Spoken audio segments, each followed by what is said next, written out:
Yo, what's up guys? Jet here and welcome to my channel. And in this video, pag-uusapan natin yung dumating kong card, which is tong East West credit card ko na galing sa kaka-upgrade kong East West Mastercard.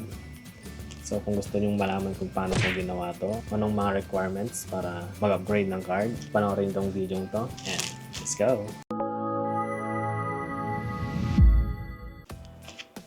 So yun nga, i-unbox na natin tong card ko. Ngayon, hindi ako na-excite na mag-unbox ngayon. So, samahan nyo ako mag-unbox nito. Ito na yung good thing natin.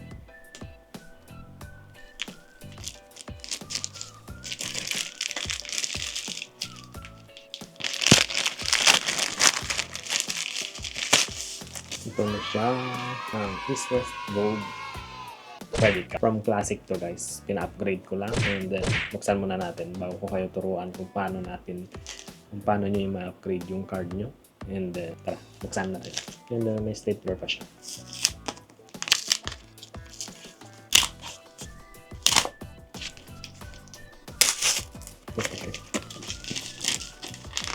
So since nag-upgrade ako ng card, nag-upgrade rin yung limit natin.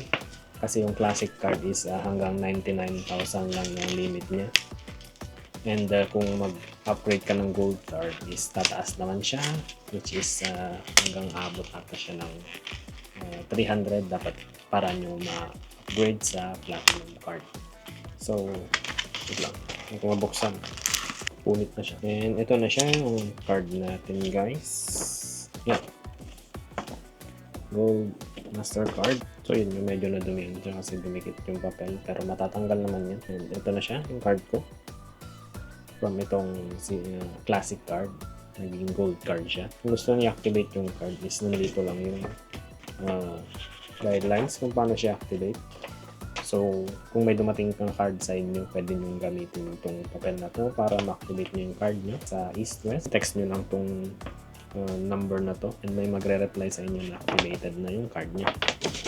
So ngayon, pag-usapan natin kung paano ko na-upgrade tong card ko from classic to gold. So ito ang steps para ma-upgrade natin. Since nag-apply ako nitong classic card ko last year, nag-try akong magtawag sa customer service via dun sa PLDT na toll-free nila, free na tawag. So pag tumawag kayo dun, gamit yung landline nyo, wala namang bawas sa or dagdag na bayad sa landline nyo, kaya kasi toll-free nga siya. So yun, tumawag ako dito na hotline and nag-request ako na, sinabi ko pwede po bang mag-request na limit increase, kasi gusto kong ma-limit increase yung card ko kasi medyo hindi pa siya nakasagad ng 99. So nag-verify muna siya, then at least naghintay naman ako 1 to 2 minutes and sabi niya qualified naman tong card ko na mag-limit increase. Bigla akong siningit na pwede ko bang i-upgrade na lang yung card ko, kasi pag nag-limit increase ako hanggang 99k lang yung ma-upgrade sa card ko. And kung mag-upgrade kayo ng card, tataas ng 6 digits yung card nyo kung magiging gold, pero hindi pwedeng magiging platinum agad yung card nyo from classic kasi may steps siya sa East West. Para makapag-upgrade ka ng classic to gold to platinum, kailangan mo na ng dito sa classic card, kailangan mo na ng 99,000 na credit limit and then pwede ka nang tumawag sa customer hotline or pwede mong gawin yung ginawa ko na instead na magpa-increase ng limit, nag-try na magpa-upgrade ng card para isahan na lang yung process and hindi mo pwedeng tumalon from classic to platinum kasi may process yung East West. Para mapunta ka ng platinum, kailangan mo ng nitong gold card na at least 300,000 daw, sabi ng customer service.